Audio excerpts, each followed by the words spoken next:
আপনার কাস্টমার বুঝে কি হবে খাবারের কাছে এরকম পচা জিনিস কেন থাকবে? এখানে মাটি নাকি পচা খাবার? আপনাদের কারখানার পরিবেশ এত নোংরা কেন? লাইসেন্স গ্রহণ করা ছাড়া আপনি যে বাধ্যতামূলক পণ্য বিক্রয় করছেন এটা কি অপরাধ না?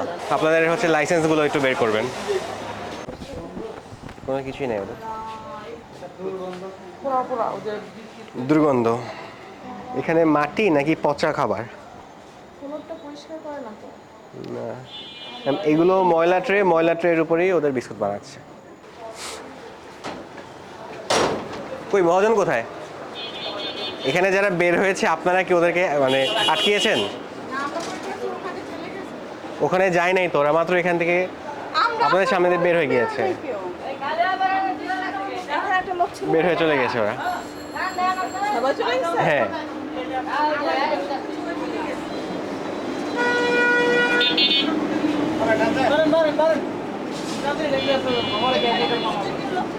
এখান থেকে তো বের হবে। ওই যে এখানে একটা দরজা আছে, এই দরজা দিয়ে বের হয়ে গেছে। এই যে এটা একটা দরজা।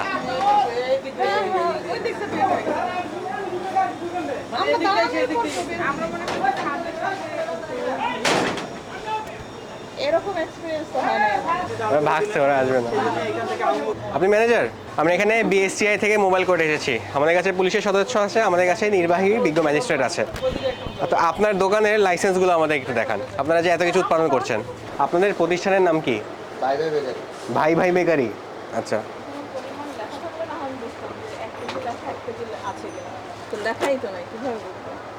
লাইসেন্সগুলো বের করেন। বিএসটিআই লাইসেন্স ছাড়া আপনার এই ধরনের পণ্য বিক্রি করা তো অবৈধ। এটা এটা আপনি জানেন? আপনার এই ব্যবসা এখানে কতদিন ধরে চালাচ্ছেন?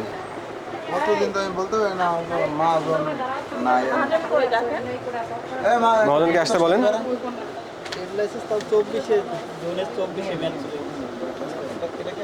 তো আপডেট করেন না কোনো কিছু?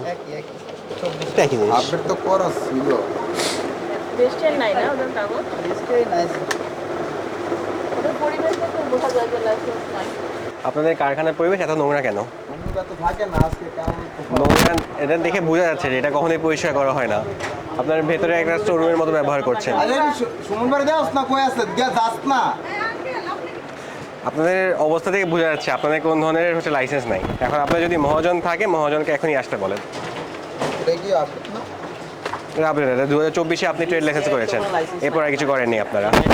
আপনি প্যাকেটের মধ্যে গ্রাহকের কাছে আপনি হচ্ছে বিক্রয় করছেন, এর মানে আপনাকে লাইসেন্স নিয়ে করতে হবে। লাইসেন্স নিয়ে নিয়মের মধ্যে এসে করতে হবে।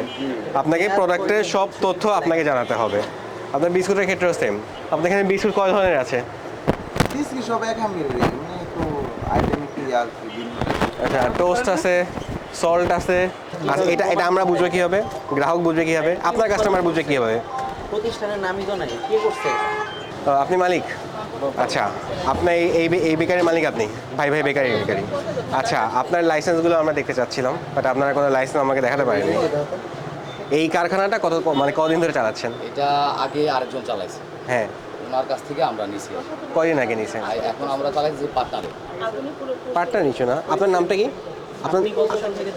আপনার নামটা কি? আমার নাম মোহাম্মদ সুমন। মোহাম্মদ সুবন। এটা হচ্ছে 2024-এর আপনার ট্রেড লাইসেন্স করা এই যে বেকারি কারখানা নামে। 2024 থেকেই আপনি এই ব্যবসাটা পরিচালনা করছেন। আজকে আপনার 2 বছর হয়ে গেছে, আপনি এখনও এটার জন্য লাইসেন্স গ্রহণ করেননি। এখন লাইসেন্স গ্রহণ করা ছাড়া আপনি যে বাধ্যতামূলক পণ্য বিক্রয় করছেন এটা কি অপরাধ না? এখন অপরাধের মধ্যে আপনি দেখেন, আপনি এখানে কে উৎপাদন করেছে, কবে উৎপাদন করেছে, এই বিষয়ে কিন্তু কোনো মানে কোনো তথ্য নাই। কারণ মানুষ যদি এটা কিনে নিয়ে যায়, এটা যদি 1 সপ্তাহ আগের হয়, মানুষ কি বাসায় নিয়ে এটা খাইতে পারবে? আপনি বলেন। আমরা প্রতিদিন জানাই কি মার্কেটে চলে যায়। আপনি তো অনেক প্রোডাক্ট, সব প্রোডাক্ট একদিন সেল হয়ে যায়। মাল থাকে না কি, আমরা আহামরি বেশি না। আমরা এই যে সারাদিন এগুলো বানাইছি, এগুলো কালকে সকালবেলা মার্কেটে চলে যাবে আর কি, আমাদের মালই থাকে না। এখন এটা খেয়ে যদি কেউ অসুস্থ হয় তাহলে কাকে ধরবে? এখানে তো কারো নামই লেখা নেই, কোনো ম্যানুফ্যাকচারার নাই, ঠিকানা নাই, কিছু নেই। নিয়ম আছে না প্রতিটা ব্যবসার একটা, কোনো নিয়ম কি ফলো করছেন না? আর আপনার কারখানার পরিবেশ একটু এদিকে আসেন, একটু এদিকে আসেন। আপনি বলুন আপনার কারখানায় কোন জিনিসটা ভালো আছে? আপনার মাটিতে হচ্ছে নোংরা, এগুলো একদম ওপেন স্পেসে করছেন। আপনার ট্রে হচ্ছে প্রতিটা নোংরা, আর ওখানে কারখানার ভেতরের অংশকে আপনি স্টোররুম বানিয়ে রেখেছেন না? যারা এখানে খাবার বানাচ্ছে এই জায়গাটা পরিষ্কার কিনা? পরিষ্কার তো মনে হচ্ছে না। মানুষ এখানে পাউরুটি বিস্কুট বানায়, কিন্তু এখানে এক টুকরো ময়লা পড়ে আছে। আপনি আপনি বলেন এগুলো কি ঠিক? আপনি 2 বছর ধরে এই ব্যবসা পরিচালনা করছেন, আপনার ট্রেড লাইসেন্স তাই বলে। ট্রেড লাইসেন্স তাই থাকে, বাট আপনার বাধ্যতামূলক পণ্যের জন্য এক্ষেত্রে আপনার প্রায়োরিটি আপনি বেচেন, আপনার কী বলে কেক আছে, বিস্কুট আছে, এটার জন্য বিএসটিআই থেকে আপনাকে লাইসেন্স নিতে হবে। বিএসটিআই থেকে আপনাদের প্রথমে হচ্ছে আপনাকে সিএম লাইসেন্স হচ্ছে নিতে হবে, যেটা আপনার প্রোডাক্টের গুণগত মানের উপর নিতে হয়, এরপর আপনাকে প্যাকেজিং লাইসেন্স নিতে হবে। এটা ছাড়া তো বাধ্যতামূলক পণ্য আপনারা হচ্ছে বিক্রয় করতে পারবেন না। নষ্ট এটা থেকে পচা গন্ধ আসতেছে সেই জন্য বুঝতাম আপনি আসেন, একটু এদিকে আসেন।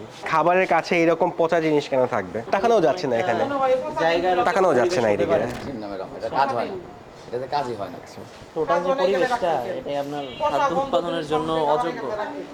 ডিমের খোসা আপনার হচ্ছে গার্বেজ ফেলার জায়গা একদমই আলাদা হবে। যেখানে আপনি খাবার বানাচ্ছেন ওখানে গার্বেজ থাকবেই না। আপনি কতটুকু পরিষ্কার করবেন? আপনার এই জিনিসটা কি মাটি? লাকড়ির কাজ করতে হচ্ছে স্যার। লাকড়ির কাজ হয়, মাটির জিনিসটাই তো ময়লা। এখানে মানুষ পারাবে, মানুষ এখানে আপনার খালি পায়ে কাজ করছে। আপনি কোনো নিয়ম ফলো করছেন না। এই প্রতিটা জিনিসের উৎপাদনের তারিখ, মেয়াদ উত্তীর্ণের তারিখ, এই জিনিসগুলো থাকবে। হ্যাঁ, না হলে পাবলিক ধরেন আপনি আজকে বানায় আজকেই বিক্রি করে ফেলছেন। আপনার এই প্রোডাক্ট হয়তো বা আপনি আজকে বানিয়েছেন, হ্যাঁ, আজকেই আপনি বিক্রি করেন, আপনার সেল হয়ে গেলো, কিন্তু উনি বাসায় নিয়ে 8-10 দিন রাখলেন। বিষয়টা বুঝেন নাই? কিন্তু আপনি যদি যে আজকে আমি তৈরি করেছি আজকে ডেট এবং 5 দিন পরে এটা শেষ হবে, তখন উনি কিন্তু বাসায় গিয়ে ওনার টার্গেটই থাকবে যে আমি এত দ্রুত আমার খেতে হবে না, এত এটা মেয়াদ না। বুঝছেন? এটা কিন্তু একটা লাইফ রিস্ক। বাচ্চারা খান, বড়রা সবসময় খায় না, বেশিরভাগ সময় বাচ্চারা খান। বাচ্চারা তো বুঝে খাবে না। এটা কিন্তু আপনার দায়িত্বের মধ্যে পড়ে, নিয়ম মতো ব্যবসা করা। হ্যাঁ, এটা আপনি যদি মনেও করেন যে আমি তো আজকে বিক্রি করে ফেলতেছি, বাট আপনার এই বিস্কিটটা উনি দীর্ঘদিন রেখে খেতে পারে বাসায়। এই জন্য উৎপাদনের তারিখ, মেয়াদ উত্তীর্ণ তারিখ, পরিমাণ সব কিছু খুব জরুরি। প্যাকেজিংটা খুব জরুরি, যেটা আপনি করতেছেন না। হ্যাঁ, এটা ঠিক না। আপনি এই পরিবেশটাও খুবই খারাপ পেয়েছি। ব্যবসা যেহেতু করতেছেন, আপনার কিন্তু অনেকগুলো কর্মচারী ছেলেপেলে যাই থাকে, ওদেরকে একটু পরিশ্রম করা, পরিষ্কার রাখতে হবে। যেহেতু খাবারের একটা জিনিস, এর মধ্যে ইঁদুর হয়, তেলাপোকা হয়, অনেক ধরনের ইনসেক্ট আক্রমণ করে। এই জন্য আপনাকে নিয়মের মধ্যে আসতে হবে। আপনাকে সতর্কতামূলক আমরা 20,000 টাকা জরিমানা করতে পারি, 20,000 টাকা জরিমানা দেবেন, ঠিক আছে? এবং পরবর্তীতে আপনি এই জিনিসগুলো ঠিক করে নেবেন এবং জিএসটি থেকে লাইসেন্স করে নেবেন। ওকে, ঠিক আছে।